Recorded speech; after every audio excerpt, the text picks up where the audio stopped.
age, my parents got divorced, and I remember back then it was really hard for me to go through all of that. I was a daddy's girl, and from like one moment to another, my dad was like no longer really in my life. And it was really hard for me. I was about 13 years old, so I was in that age where I was transitioning into high school, and that point in life was just really tough. I just remember thinking like, why, right? Like why is this happening right now? I was just lost and confused. To be honest, I wasn't really putting much effort into school at the time. I was getting distracted a lot. And it was my freshman year of high school, and as you guys all know, a lot of you are in that age right now where you're either in high school or going to high school soon. And it's really important. Every single year counts, right? We're talking about college today. We're talking about, if you want to pursue that education. In order to get into college, your grades are important. And I just want to get a feel for where everyone's at. Raise your hand if you've ever been through something like traumatic in life, or you've been through like a stressful moment where maybe it came, from your home, your family was troubled, and you've ever wondered like, why is this happening to me? So that's a lot of us. I think that point in time was really when I needed God the most, and really when I leaned on my youth group at the time. I was in your shoes at that age. I was seeking to understand, I was trying to learn more about God. I really didn't know much. I was born Catholic, but my parents didn't really go to church, so it was up to me to seek my faith and try to understand a purpose, right? So back to high school, right? I just joined freshman year. I wasn't really trying. I was a little lost. I was getting distracted. I went from middle school having great grades to freshman year failing classes and really not knowing or understanding what my purpose was in life. So because of that, because of the decisions that I made in my freshman year, truly I closed a lot of opportunities for myself in the future, right? If you don't have the grades, you can't apply to all the schools, because schools grant their access to school based on your grades and how hard you work in high school. Fortunately, I still got accepted into a school, but just my options were a little bit more limited. I started to get closer to God my sophomore year and started to try and have a little bit more faith that I didn't have to understand why things happened. You don't have to understand why. You have to just know that there's a greater purpose. And at the end of the day, everything that I went to made me who I am. And the same goes for all of you that, have struggled through something. That is going to shape you into the person that you're going to become, that you're becoming. So I think it's important not to ask why. I think it's important to have faith that God knows why, and He's going to have the right path for us. So I didn't have the luxury to choose between many schools, but I did apply, and I did start switching my mentality and my mindset. I knew that I wanted and I was destined to succeed. My parents were the first ones to come here to the U.S. I was first generation born here. My parents, they have that story where my dad was in the trunk of a car to make it out here. He had to bring my mom. They came over, and finally they started building their family here. And my dad really started from nothing, right? My parents didn't go to school. Growing up, I didn't really know people that had careers. I didn't really know a doctor. I didn't know a nurse. I didn't know people that had gone and gotten an education to pursue their career. I really only knew my parents and our family that were, they cleaned. My mom cleaned houses, still cleans houses. My dad started his own business here, not having an education. He was able to make something out of nothing, and that is beautiful, right? A lot of our Hispanic parents, we have that, where they came here, or generations before them came here. They really started from the ground up. And I think that's so inspirational. My mindset started shifting.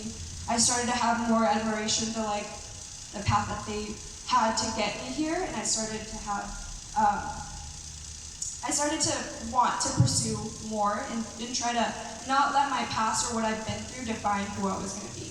So I have a quote up here. It says, "An investment in knowledge pays the best interest." I truly believe and stand behind this quote. It's a quote from Benjamin Franklin.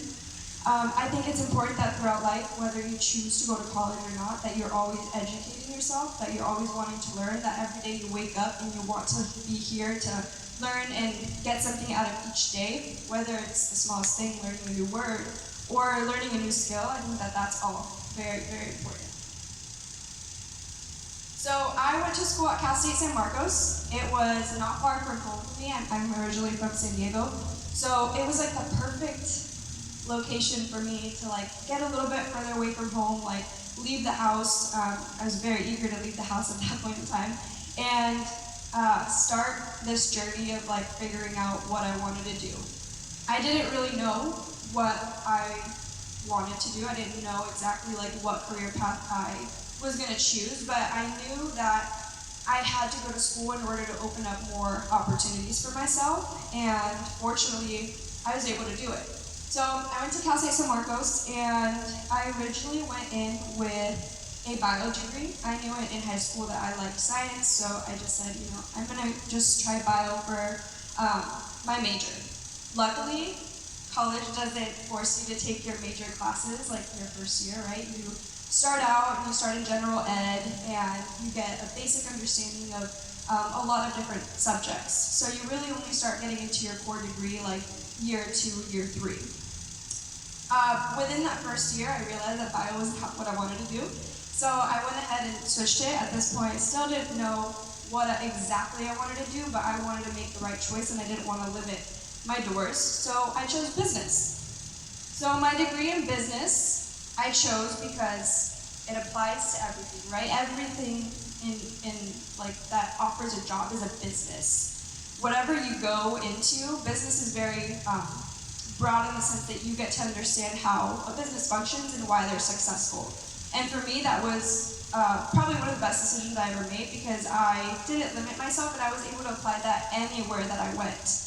I was also able to get an emphasis in any part of business. And I specifically chose finance. I know there's somebody here that's currently studying finance, and it's nice to meet you. So finance for me, like I said, I like science, I like numbers. That's kind of why I chose to go that route. But the more I studied it, the more I enjoyed it. And if any of you here are interested in finance, you definitely ask me any questions after this, and we could talk about like what that program was, how it was for me. Today, I do use my degree in my career, in my job. I currently just got a new job not too long ago, actually, and I work for PacSun. So, does anyone know what PacSun, the store, the shopping at the mall, the clothes? So I work for corporate now, and I have a position that I really love right now because it's challenging me.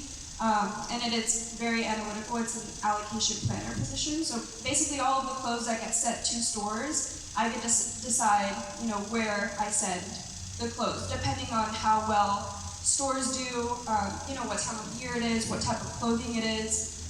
We make decisions based on the business and how busy the season's gonna be. The buyer buys the clothes, I get the assortment, and then I say, okay, Brea Mall is doing really well. It's one of our top stores.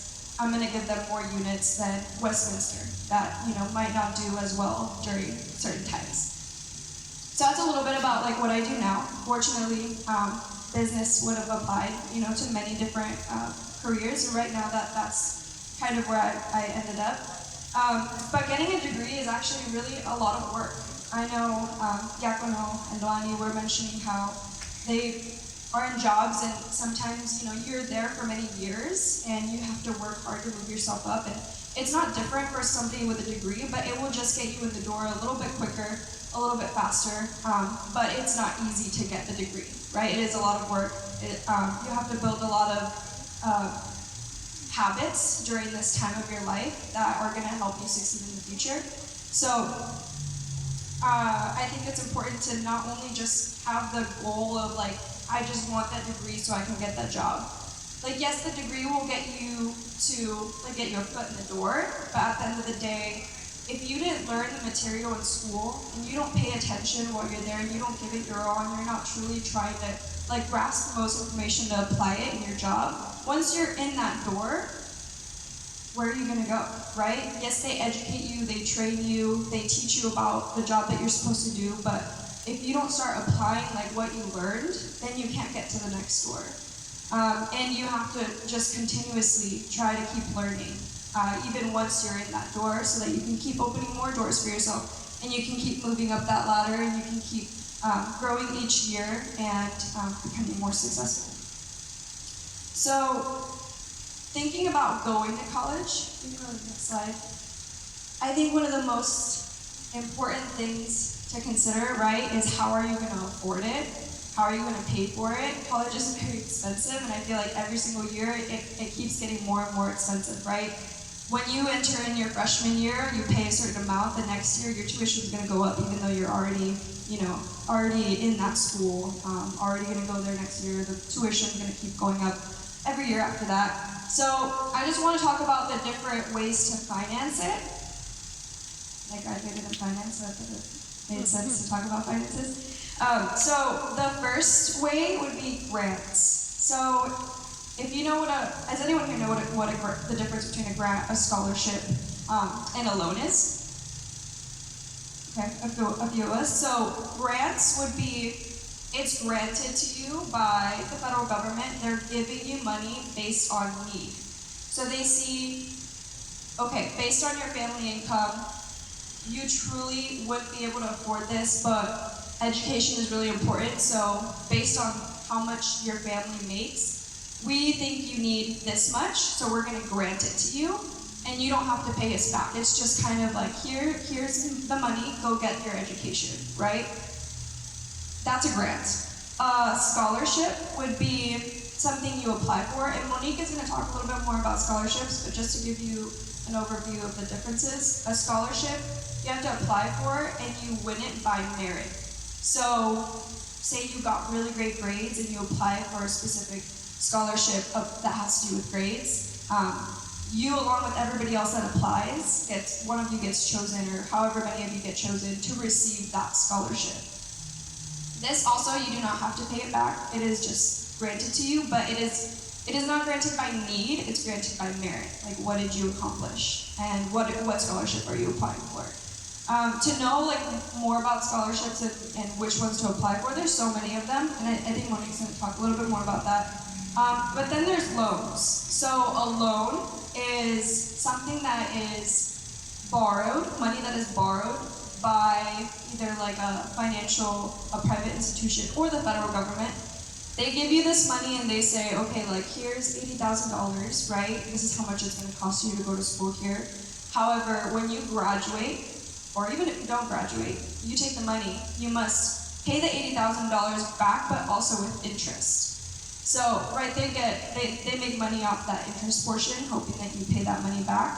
But these are the main ways that people pay for college, and of course, out of pocket, you can work throughout college, or your parents can help pay that expense out of pocket as well. But these are just some ways, if you don't have that luxury of having money to pay for it now, you could finance it in those types of ways. And I definitely recommend trying to apply for financial aid, even if you think you might not get it, right? So the next slide, we talk a little bit about FAFSA. So hopefully you've heard about FAFSA, and if you're in high school, hopefully your schools talk to you about FAFSA, and if they haven't, I'm glad that we're talking about it today, because it's something you can apply for. You go to that website right there, studentaid.gov. Make sure it's .gov. And all of the instructions are on that website. You can read all about FAFSA, but this is what helped me get through college. Luckily, I was able to apply and get a grant. I was also offered loans, but I denied those just because I think it's a slippery slope. If you truly need a loan, then I think you should get a loan. However, I think it's important to mention that if you don't need the money, don't borrow it, because it's just going to cost you more to pay it back. I have so many friends in college that they're not expected to pay off their loans until they're 40 or 50 years old, because they took a lot more money than they actually even needed, because they chose to spend that money during college years and buy themselves purses or buy themselves luxury items, and their mentality was, I'll worry about it later, right? Don't do that. For FAFSA though, the website is a great resource. You have to apply for it every single year. So if you apply for it 1 year and you get the financial aid, it doesn't necessarily mean that you're going to get that aid every single year. You have to reapply, and then they're going to calculate a new need for you, And they might give you more, they might give you less, depending on like the tuition and your need. But also, applying for FAFSA, even if you don't get the grants, allows your application to be online and be able to use this application to apply to scholarships. So it's important to apply early to know the deadline of like when the last time you can apply for FAFSA is, and then also apply every single year. And then, of course, knowing the difference between grants versus scholarships and loans. So, like I said before, you can spend your money wisely. You could do this by planning like ahead of time. Are you laughing at the picture? So, yeah, don't go throwing money like Wolf of Wall Street, right? Don't spend the money that you don't have. During this time of life is like when you build the best habits. I think it's important to save even though you're in college. If you have a job, save your money. Save your money because you'll thank yourself later. You're always gonna have to save for a rainy day, right? I think saving is very important. Do track your spending. Sometimes in college, it could be easy to go out and eat because you're studying for finals and you're just always like in a hurry. It's a new lifestyle. Like you have so many more responsibilities, and then all of a sudden, like you're eating out every single day and like you're racking up that tab. So, And Starbucks. And Starbucks, that adds up. $20 a week if you go every day, probably more. So yeah, don't spend your loans on luxury items. Really only take your loans if you really truly need the money. Spend it on things that are actually for school. If it's a laptop and you're using it for your class, buy the laptop, but don't buy yourself the purse. Don't buy yourself the shoes. Don't have the I'll worry about it later mentality because you will end up paying more for that anyways. The interest rates are crazy and you don't really know how much it adds up until you're 30 and you're still trying to pay it off, and that's a bill that you could have avoided when you were 20. So in the next slide, I want to focus also on goal setting. I think this is an important skill to learn how to do continuously, and working on goals and splitting them up in time frames is really what helped me focus on what I can do right now to set myself up for the future. So whenever you're goal setting, it's important to say, okay, like within the next couple months, what is it that I want to accomplish? And not only is it like, a goal can be buy a house, buy a car, right? That's a very vague goal. Why not say like, save up $20,000 so that I can buy a car by this date? That's a very specific goal, right? Goals need to be specific so that you can actually accomplish them. But splitting it up and saying, okay, within the next 3 to 6 months, I want to save $400. I want to save $600. And then that goal is going to turn into like my 20,000 goal like 5 years from now, or whatever your goal is. And then focusing on the medium term, so that's, like a year away. A year is a long time. It goes by really fast, but if you split it up and you focus on accomplishing little things at a time to get you to that bigger picture, by the time 5 years goes by, you've already reached your goal and you can celebrate all of your accomplishments. So along the way, you have to reflect and you have to keep updating it, right? As time goes by, 1 year goes by, you have to like, all right, what's my new 5-year plan? Because at this rate, I'm gonna get to my 5-year plan that I made last year. So like, let's revisit it and let's see what I'm doing and let's see how far I've gotten. So that's what really helped me. I like to do this for myself. I like to create like a vision and goal of where I want to be. And then sometimes you forget about how far you've come and you look back and it's really nice to see everything that you've accomplished. I'm going to go ahead and hand it over to Monique. She's going to talk about scholarships.